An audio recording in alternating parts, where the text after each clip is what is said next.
The Adventures of the Saint, starring Vincent Price.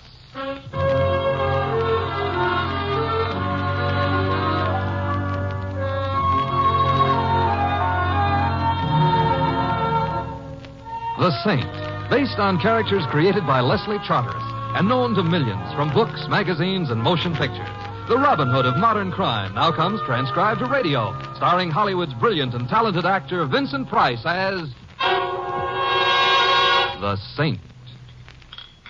Would you like some more coffee, madam? No, thank you, Chester.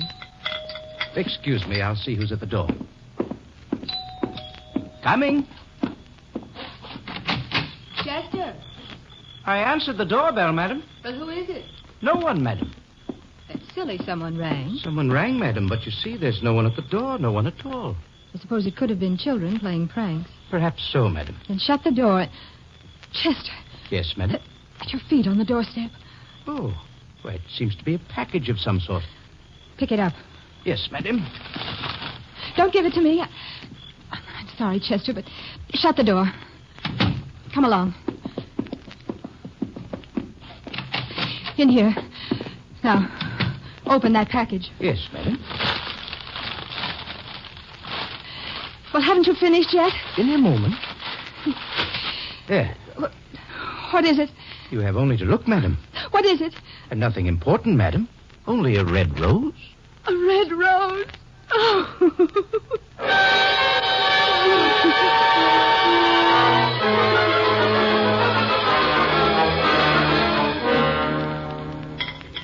Mr. Templar, how do you find the roast beef? Huh? Very easily.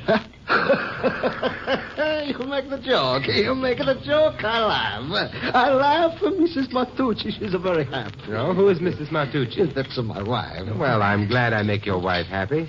Perhaps when we get around to the dessert, I can make your children happy, too. I no got children. Oh, that's too bad. But perhaps by the time we get around to the dessert, No, not enough time. However... Mr. Templar, you are maybe expected a lady. Well, I always hope, but what lady? The one that she's over on a corner table with very beautiful eyes. Corner table. Yeah. Now that you mention it, you're quite right. She has lovely eyes. But I wasn't expecting her, not until Christmas, at any rate. She's a watch you all through the dinner. Perhaps there's something fascinating about the back of my neck. There must be so. Because now the lady, she's get up, and where do you think she comes? To this table? Yes. Well, goodbye, Tony. Huh? Oh, I take it in. Goodbye, Mr. Templar. I beg your pardon, but you are Simon Templar, aren't you? Yes, I am. May I sit down? Of course. I'm Laura Kane. How do you do? Would you like something to drink? No, thank you. A drink wouldn't help. Or perhaps I could. I'm pretty desperate. And very beautiful. Thank you. But you didn't come to my table to hear me say that. No, Mr. Templar. You see, I know about you. It's probably an exaggeration. You're the saint. Yes, it is an exaggeration. And I need help desperately. Help about what? Mr. Templar, look. And I think for a couple of reasons you'd better specify what I'm to look at. Oh, at my shoulder. My left shoulder. Very pretty. There's a red rose pinned to it. That's what I need help about. The rose? And I know very little about flowers, except that they're beautiful and are very often sent to beautiful women. By someone who never sends his name? By someone who sees to it that they're delivered secretly with no word at night? Well, that is rather unusual. It frightens me. Well, perhaps the roses are sent by an admirer of yours, a very shy admirer. I thought that at first, but not anymore. No matter how shy a man might be, it's not easy for anyone to sneak into a house night after night, unseen, unheard. It can't be shyness. Well, perhaps not. It takes cunning, determination. There's more, too. Yes? My first husband was killed a number of years ago. The police never found out who killed him. When his body was found, Mr. Templar, there was a red rose pinned to his shoulder.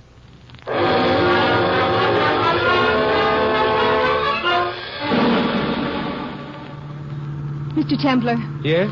Do you think I'm being hysterical about this? I mean, am I attaching too much importance to something that might be harmless? I don't know. Too many unknown factors. You married again, didn't you? Yes, to Henry, last year. Did he know about your first husband? Of course. Your husband's at home? No, which isn't unusual. Oh? He's away most of the time. He likes to travel, climb mountains and things like that. And you? I don't like climbing mountains much. How about your husband? I don't like him much either. I see. Do you? He's very rich. I suppose in view of your sentiments, he'd have to be. And he is away a lot, so... There are servants? Well, only Chester, the butler. Does he know about the roses? He knows I've been getting them. I don't think he knows about their connection with my first husband, which is just as well. I don't think he admires me. Well, then why do you keep him on? Henry insists. Henry's very much attached to Chester. And Chester makes a good watchdog. This is where I live. It's a large house. You're being kind. It's not only large, it's horrible. It's belonged to Henry's family for hundreds and hundreds of years. I sometimes get the feeling all of them are still living in it, with us.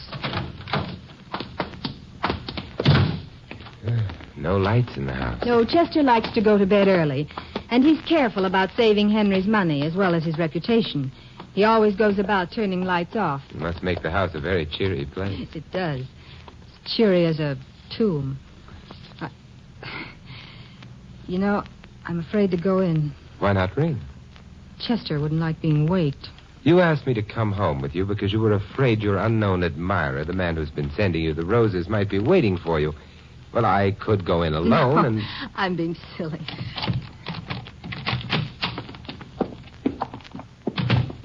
The light switch is to your right, Simon. Right. Anyway, there's no one in the foyer. I'm counting my blessings as they come along. Where are the roses usually left? Sometimes on the doorstep. Mostly, though, in the living room. On a table there. And then suppose we try the living room. Yes. Wait, the lamp's right near the door. I'll get it. Oh, there's nothing on the table. No roses. No roses, but Mrs. Kane. What? On the couch, the far corner. Flowers are there? They never... Henry! Stay where you are, Mrs. Kane. Oh, please, Mr. Templar.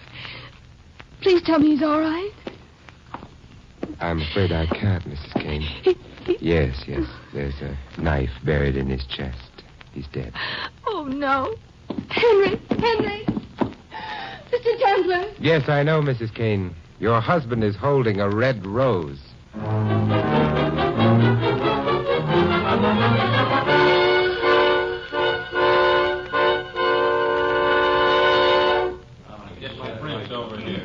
Hey, Mr. Templar, come over here. All right. We want to be alone? If I don't break this case, I'm liable to wind up being alone someplace out in Staten Island. Kane was a very rich boy. Very rich don't like to get murdered. Unlike the poor, you mean? The same difference, except around dumps like this, a cop's got to be careful. Now, look, Templar, we got your story on the babes. Mrs. Kane is a very beautiful and, need I remind you, a very wealthy woman. She's a babe. We got your stories translated. That means we got a couple of pages of nothing. Now, did you happen to know that her first husband got himself knocked off, too? I didn't happen to know. She told me. I suppose maybe that's a mark in her favor, but, how do you like the butler, Chester? Well, I don't know. I never met him. I mean as a suspect. I never liked butlers as suspects. Old-fashioned. He lives here. Except he don't seem to be living here anymore. It makes sense to me, whatever it does to you. Now, the thing I'm worried about is, was his disappearance a coincidence? Or would it be because he stuck a knife in the boss? I wouldn't know. Of course, if we figure him for the killing, it would make everybody very happy. Except Chester. Yeah. Well, we'll find him. Well, nothing more to do around here, so I guess I'll pull the boys out, go back to my pinochle game. Hey, you staying on? For a while. You think the widow needs consolation? Lieutenant, you are a cad. Look, nobody ever confused me with a gentleman. Anybody ever confuse you with a saint? Well, it's nice of you to even consider the possibility. Yeah. Good night, then. All right, boys. We go home. Good night, Simon? I'm still here. It was nice of you to stay, and the police were very nice, too. Why not get to bed now? There's nothing to be done tonight. Simon, do they really think Chester killed my husband? Do you? No, Chester would never have harmed Henry. Well, that leaves Chester with a job on his hands explaining his disappearance.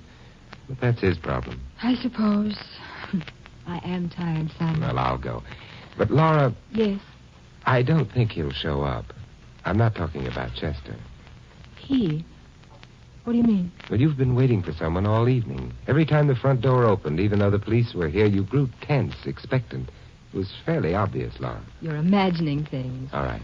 Perhaps Good night. Good night, Simon. And thanks for everything. Well, I didn't do anything. I wish I could have prevented... I know. Try and get some sleep. I'll phone in the morning. Thank you, Simon.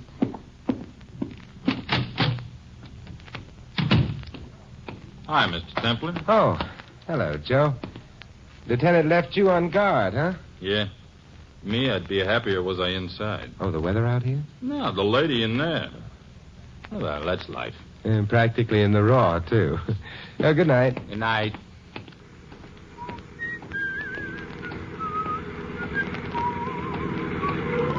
Mr. Templer. Mr. Templer. What? Quick, get in the car. Do hurry. Oh, all right. Of course, I might be walking into the lion's den. Good heavens, do I look like a lion? No, much more like a lamb. So I've been told. Better, much better. What is? Getting away from that dreadful house. I never could stand the architecture. Deplorable. Yeah, not to mention the policeman out front. Please, that's not. All right. Mr. Templer, you're quite a detective, aren't you? But not exactly a detective. But you do detect every once in a while, don't you? When I can't help myself. Why? Well, you see, I drove up to the house and noticed hordes of policemen outside.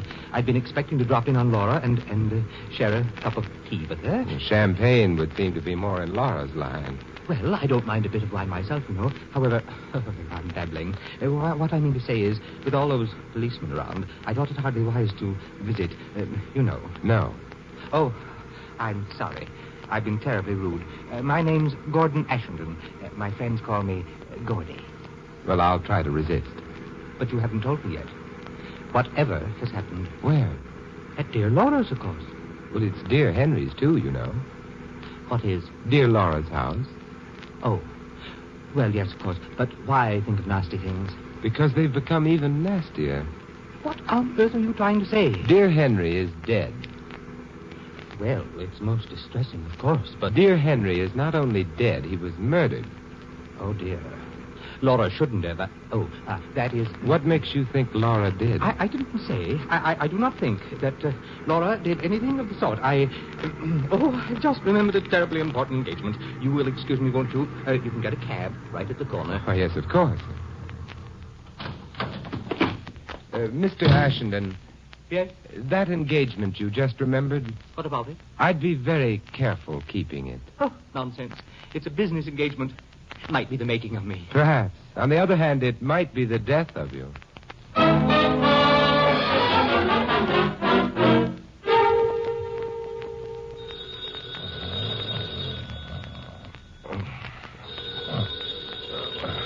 Alexander Graham Bell, you may roast. Hello.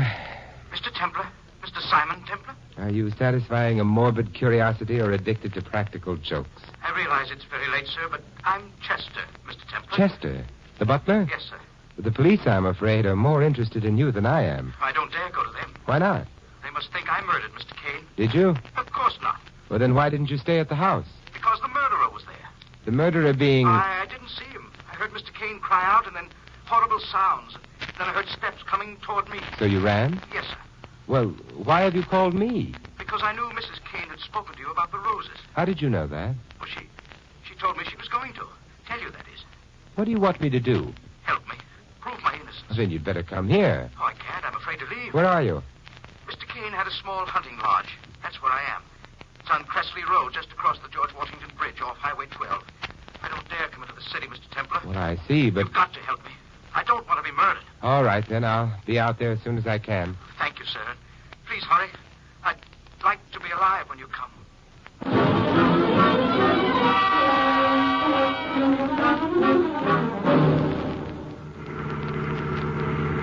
Mr. Templer. Yes, Louis? So you explained everything, but it still don't seem right. In the middle of the night, nobody takes a taxi to New Jersey. But I have. Yeah, that's what bothers me. Also, it's my taxi. You know something? It's dark in New Jersey. Well, that happens in New York, too. Yeah, but it's more like home there. Here, it don't make me feel good. You're not supposed to feel good. We're on our way to help a man whose life may be in danger. Oh, now I feel worse. Look, this butler, Chester. Supposing he killed Mr. Kane himself. So from whom would he be in danger from? But he may not have killed Kane, Louis. So then let him stay in New Jersey. No. He was in the house when Kane was murdered. Yeah, but he didn't see the killer, if he's telling the truth. That's right, Louis, except the killer may not know that.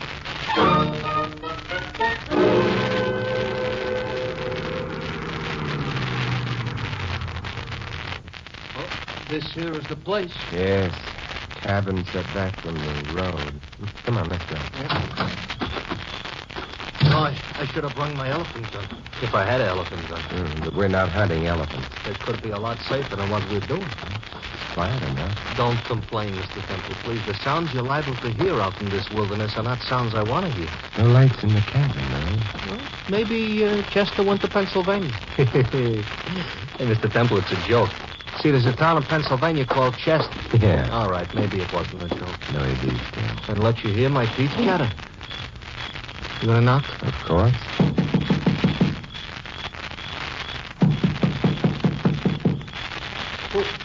Who's there? Simon Templer, Chester.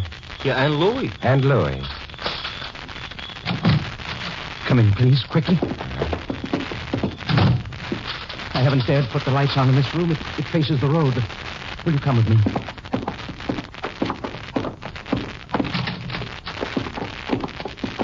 Oh, I shouldn't have had the lights on here in the kitchen either, but I was afraid to wait in the dark. Is anyone likely to suspect you may have come here? I don't know. I can't even think, Mr. Temple. You're sure you don't know who killed Mr. Kane? No, I don't.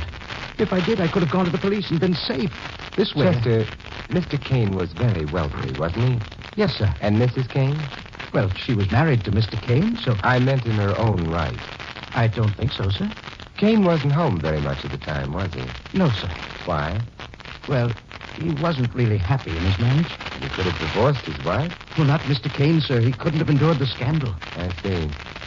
Chester, that name you can't think of, the killer's name, could it possibly be Gordon Ashenden? I don't know. What does Mr. Ashenden do besides have tea with Mrs. Kane? He raises flowers, sir. He has a conservatory out on Long Island. That's interesting. Among those flowers, could there possibly be roses? Roses, sir? Yes, you know what they are. Well, of course, sir. Well, then suppose you answer my question. Well, I should imagine he raised roses, sir. Chester, Yes, sir. I'm having unkind thoughts about you. What do you mean, Mr. Templar? I think, for example, that you know who killed Mr. Kane. Oh, no. I think also that your original intention was to keep quiet about that knowledge until the case had been closed as unsolved. Oh, why would I do a thing like that? It's an ugly word, Chester, but I'm afraid I'll have to use it. Blackmail. Oh, that's ridiculous. No. For an innocent man, there's no explanation of your behavior that holds water. I was afraid. Mr. Kane was knifed to death. The room in which he died showed no signs of struggle. Therefore, you couldn't have heard the murder. You must have seen it. No, sir. Your story about fleeing from mysterious footsteps is childish. According to your own story, you had no way of knowing whose they were, or even who had been killed. An honest man in your circumstances would simply have run out into the street and yelled for help. You didn't. Now, who killed Mr. Kane, Chester? I don't know. Or would you prefer dying alongside the murderer as an accessory after the fact? Very well, sir. I did see you. Wait, it's that window. Chester, you're near the lamp. Turn it off. What? Turn it off. He didn't turn it off. No, a bullet did it for him. Came through that window. If we can find the door in this confounded darkness. Yeah, here it is. Oh, there goes a car. Kill his car. We're too late, Louis. Come on, let's go back in. Yeah. There's another lamp around. Louis, strike a match, please. Okay, Mr. Temple. Yeah, here it is. Mr. Temple? I know, Louis. 2 of the bullets hit him. Oh. Ain't gonna bottle no more, huh? No, his second murder scene in 2 days, but in this one he played the title role.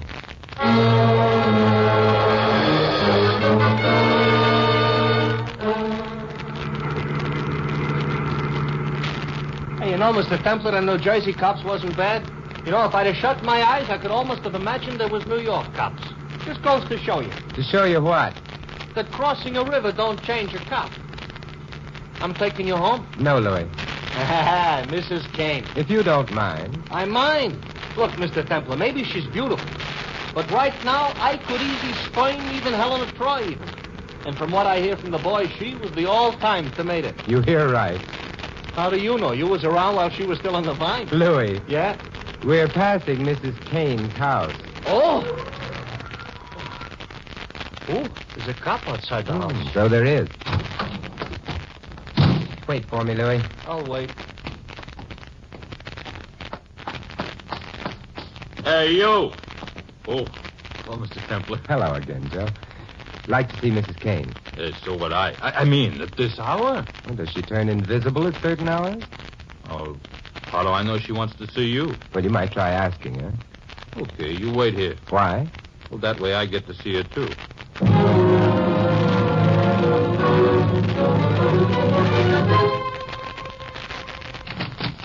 Hey, you know something? I'm afraid I do. She's gone. That's right, but how Did I know? I guess. She shouldn't have ducked out. I'm supposed to protect her. Hey, Mr. Templar, where you going? Believe it or not, Joe, I'm going to pick a few flowers.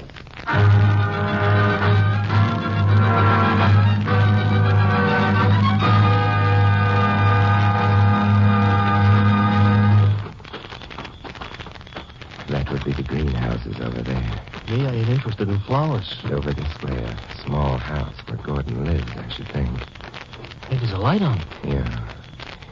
And now let's see how quietly I can open a door. Very quietly, but very bad manners. It is. Oh, don't remind me.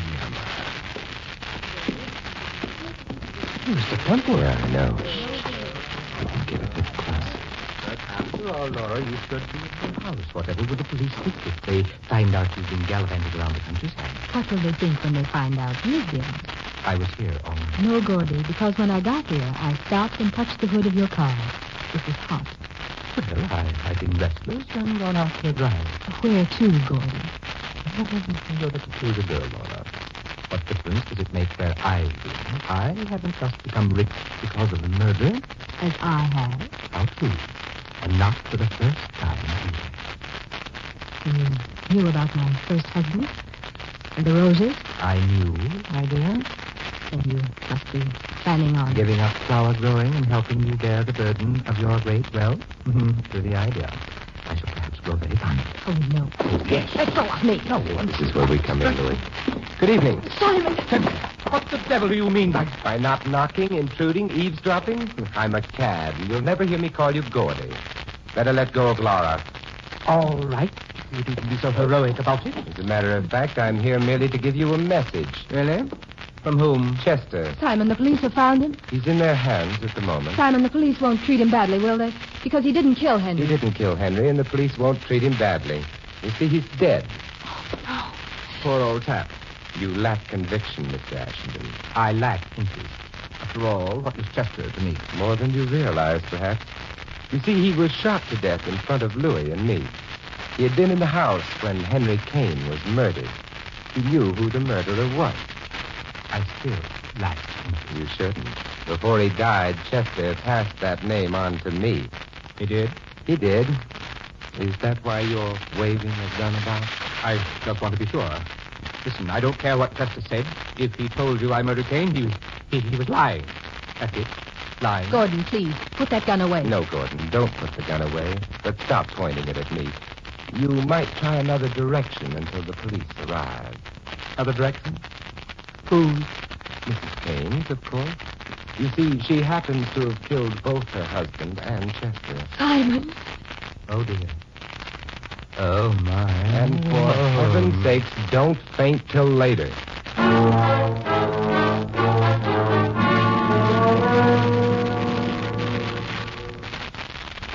So in the middle of the night, we're sitting in a restaurant. This adds up. It certainly does. Laura Kane interrupted me earlier tonight, and I never got to the dessert. Hey, Mr. Templar, I know the cops have locked Mrs. Kane up, which, personally, I think is a waste on account of how she looks. But look, I can't believe she killed her husband in the butler. She did, Louis. Yeah, I'd like to ask you how you know. Only I don't want to stay here till breakfast. It's very simple, Louis. Yeah? Her motive is obvious. She was afraid Kane might divorce her. Therefore, she killed him and hoped to inherit his money. Uh-huh. And the roses? An attempt, and rather a clever one, to direct suspicion at Gordon. She even put on an act with Chester about the roses. Ordinarily, if Chester hadn't decided blackmailing her would be more fun, he'd have testified about the roses routine and helped convict Gordon. Yeah, but how? Now, excuse me, but I think any minute the sun is going to rise. How did you know? whoever murdered Chester had been eavesdropping and knew that Chester hadn't been given the opportunity to tell us the murderer's name. Yet when I suggested Chester had told us... Gordon got scared and started waving a gun. So you knew he was innocent, and that left... Mrs. Kane, a lady whose love was not at all like a red, red rose.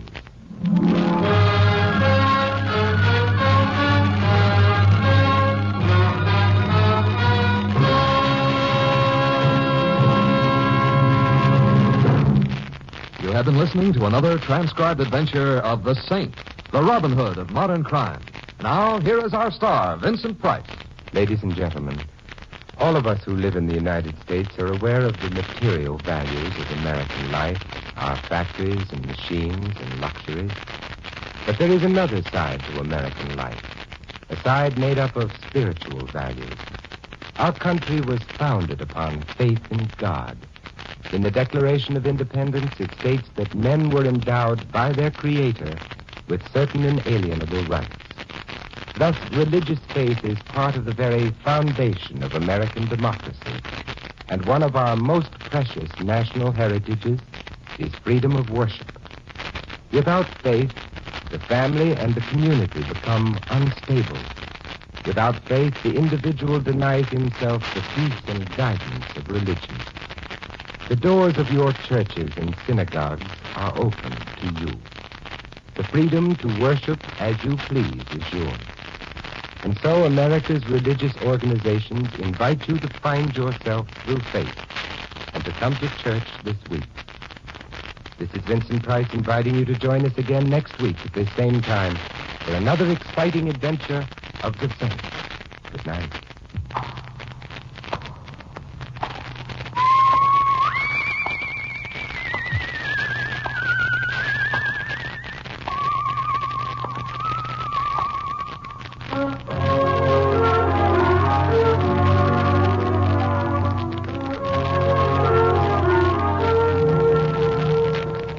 This script of The Saint was written by Louis Vittes.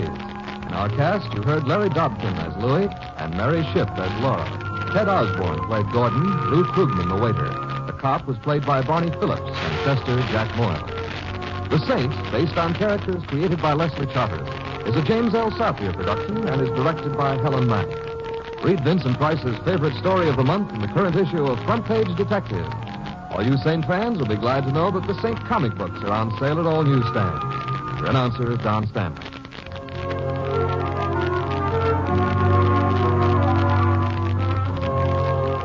Three chimes mean good times on NBC. Later today, hear the Phil Harris Alice Faye Show for music, song, and laughs with Phil, Alice, Frankie, and Juliet.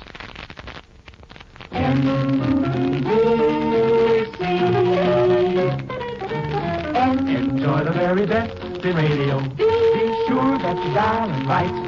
Seems like the very best in radio. Morning, noon, and night is from this station. Morning, noon, and night, NBC. This is NBC, the national broadcasting company.